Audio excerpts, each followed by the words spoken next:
What's up YouTube, it's Matthew here. Welcome back to my channel. In today's video, I have some good news. Right now, I'm under contract for my very first rental property. And in today's video, I'm going to tell you all about this potential deal, this potential rental property. Now on this channel, I just document my real estate journey and I'm fully transparent about what I'm doing in my business, the ups and downs, and just my overall progress in real estate investing. So as you all know I mentioned it a couple times on this channel, is that I'm looking for my very first rental property investment, and I stumbled across one actually on market. So I found this property. It's a duplex property on Zillow, but it was for sale by owner. And I just feel like it's important for me to keep you all updated on my journey, you know, how I'm able to finance some properties, kind of loans I'm taking out in order to purchase a property. If I'm buying a property all cash, what am I doing to acquire a rental property right now? So before we go on, be sure you all smash the like button, be sure to subscribe down below, or let me know down below if you all see yourselves just doing wholesaling long term, or probably cherry picking a few deals so you can keep some properties for yourself to rent. All right, so first thing I want to talk about is how did I find this property? How did I get this property under contract? So as I stated before, I found this property off of Zillow, so it was on market, so everyone got to see it, but it was for sale by owner. Essentially for sale by owner, of course, just a regular homeowner that sells a property on market without using a real estate agent or broker to help them sell a property. And so I saw this duplex. It was listed for $199,000. I called up the seller. They didn't answer. They called me back later. They gave me information about the property. I was all like, okay, cool. And then from there, I went to view the property, had some questions. I submitted an offer. So before I go into the details, first I want to talk about financing. So I financed this property. I'm going to finance the property. Hopefully the inspection goes well and everything. We'll talk about that soon. But I recently got pre-approved for mortgages, right? And so I can get FHA, I can get conventional, I could put 20% down, 25% down, 3.5% down. And so I'm all like, okay, I'm now pre-approved for the next like 60 to 90 days. I need to take advantage of this time period so I can put properties under contract before I had to resubmit some documents or just do a whole host of other things to get pre-approved. Once my tax returns were done this year, I went to 2 lenders. I got one approved. One guy took like 2 weeks to get me pre-approved, or like 3 weeks. It was a long process. And then I found out that I couldn't get a loan using this particular person in the state of Georgia. They only worked in Tennessee, which the state I'm in. I wanted to make an offer on a house in Georgia. And so I called up another lender that my realtor recommended me, and I got pre-approved that very same day. Like the process was so seamless and so fast. And so I'm all like, dang, I should have just went to this first lender in the first place. But it's all good. Now I'm pre-approved with 2 different lenders. The second lenders, it's still locally based, but they have operations around America. It's Caliber Home Loans. You guys probably heard of it, but realtors here love using them in Tennessee and in Georgia, and they still have that kind of local feel to them. It's not like a Bank of America or Chase or Wells Fargo type of business. And so the underwriting is more simple in a way, right? Because I heard like taking mortgages from like these big bank companies take a long time to process. The underwriting is so extensive, so long, and everything like that. That's why with a quote unquote local lender. And so my finances look good and my credit score is good, and now I'm pre-approved. So with this particular property, it was listed at $199. I went to view the house, got some more information. So it gets $1,900 a month total. I was running numbers. I have a few calculators that I use to make sure I can cash flow. The cap rate is good. The cash on cash return is good. Essentially, what I did is I viewed the property. They were doing a few updates on one unit, but the tenant was going to move in paying $950. And I said, hey, are you open to offers? And I offered him $180,000. So that puts me even below the 1% rule. And so he was all like, that was actually my absolute lowest. And he told me he'll let me know. So I told him, hey, I'm working with a realtor, so he'll get with you and talk to you about the documents we use and other things like that. The seller was really transparent and upfront with, hey, you know, make sure they don't attack on fees. You know, I don't want to pay like so much closing costs and other things like that. And I was all like, sure, we can talk about it. We can work on some things on what we can do. Boom. So my realtor contacted him and the seller said, hey, give me a weekend and I'll let you know. And then comes the weekend and the seller accepted my offer at $180,000.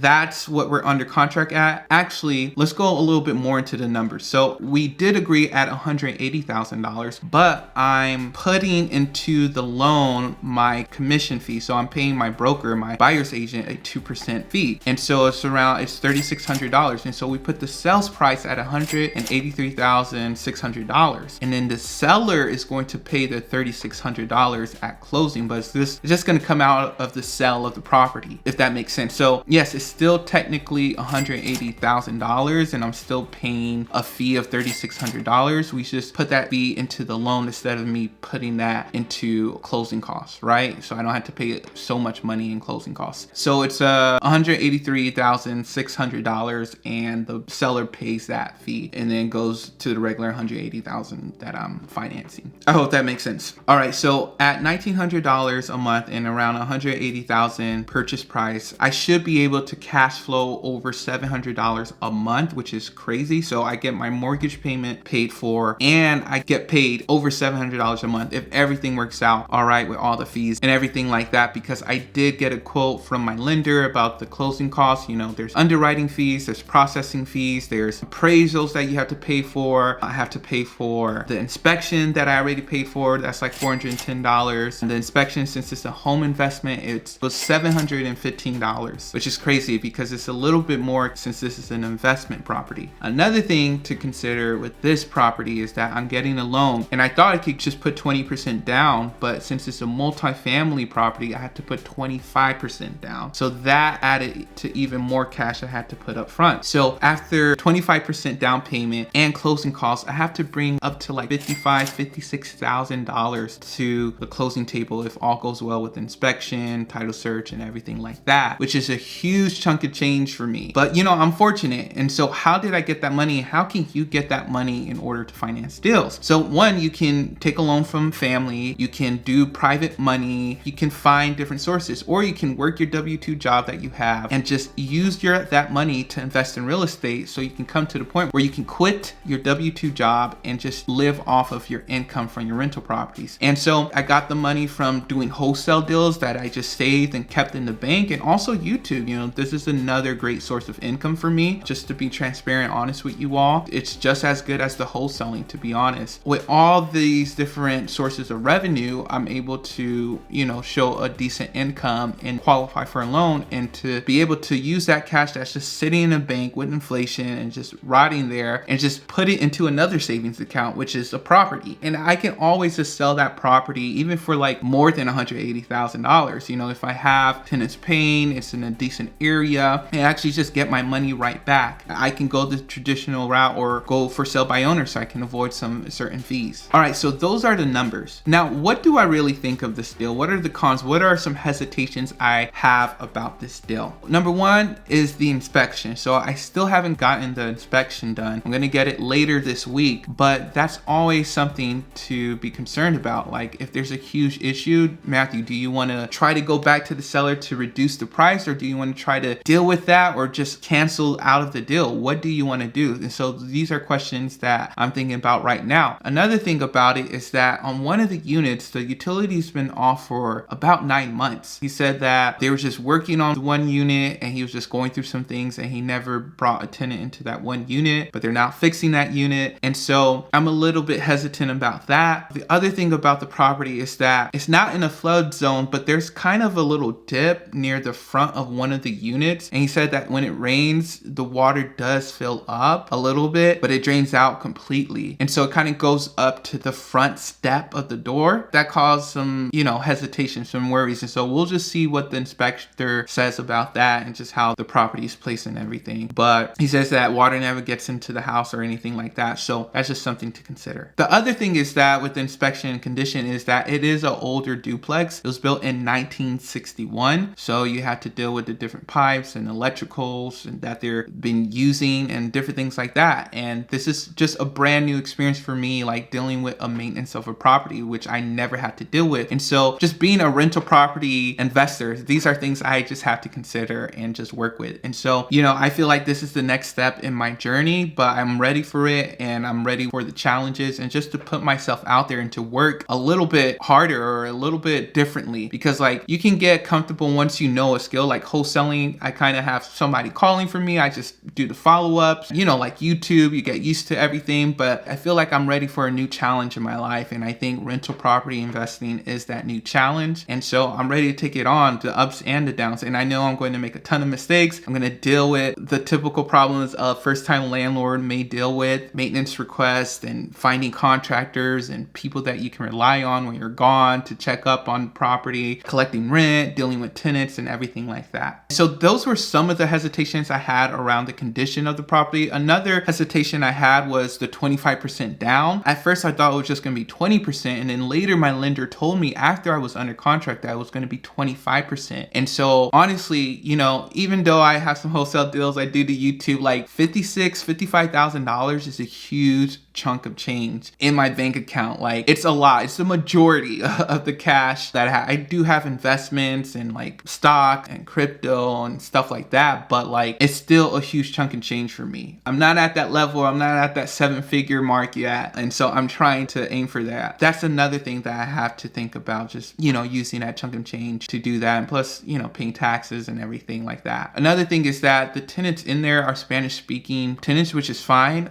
They usually pay on time and take care of properties. But the thing is just the communication barrier, the language barrier. That's one thing that I'm concerned about. Like, if they need something from me, am I going to completely understand them? And I do know a little bit of Spanish, but I don't know to what level that I can articulate myself to them and they can articulate themselves to me. And then another thing is I do want to transfer them to a electronic payment system because they've been paying cash. And so just transferring them, just hoping that that's more seamlessly, that they can use their credit card or debit card or use their bank account to pay easily. And I'm thinking about raising the rents a little bit since I will be collecting rent electronically and there's fees associated with it. And I'm planning just to pay for the fees myself instead of put it on the tenant themselves. And so with that, I'll raise the rents like $45 each on each side. So it'll be from $950 to $995 a month. So we'll just see how they handle that. I'm still thinking about whether I should do that or not. All right, let me know what you all think of this deal, of this duplex. Is it a good deal? Do you think it's too much of a high down payment? And the other thing with the high down payment is that I really want to produce a content for you all where I can buy a property with no money out of my pocket, with zero money down, and using all hard money or private money or all money from the bank or something like that. Because I know a lot of you all don't have that type of money in your bank account to put